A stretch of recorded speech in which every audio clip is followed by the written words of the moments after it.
யார் மேலேயாவது திரு TTV Dinakaran சந்தேகப்படுறாரா? Like உங்க MLA is missing அப்படின்னு சொல்றதுனால யார் மேலேயாவது சந்தேகப்படுறீங்க? ஆதரவு கடிதம் டிவிகேக்கு வந்திருக்குன்னா டிவிகே தலைவர் தானே முதலமைச்சர் ஆகிறதுக்கு தவிச்சிட்டு நிற்கிறாரு. அதனால அவர் மேலதான் சந்தேகம் வருது. வேற யார் மேல வர முடியும்? வேற மேல என்ன சிலோன்ல உள்ள கட்சி மேல வர முடியுமா? தூய சக்திங்கிற பேர்ல இன்னைக்கு தமிழ்நாட்டில் அராஜகம் பண்ற டிவிகே மேலதான் வரும். டிவிகே தலைவர் தான் முதலமைச்சராக யாரு எல்லார்ட்டையும் போன்ல பேசி ஆதரவு கேட்டுட்டு இருக்கிறது. ராவணன் சீத்தையை கவர்ந்த மாதிரி எதிர்கட்சிகளை கவர்றது யாரு? அவரை எதிர்த்து போட்டிட்டு டிவிகே வெற்றி பெற்ற தொகுதி இது மன்னார்குடி.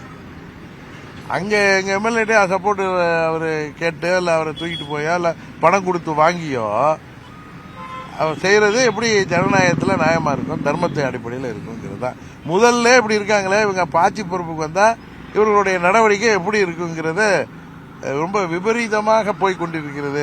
யாரும் சொன்னாங்களே விபரீத ராஜயோகம்னு சொன்னாங்களே, அந்த விபரீதத்தோட விளைவு தான் இதுங்கிறது தெரிய வருது.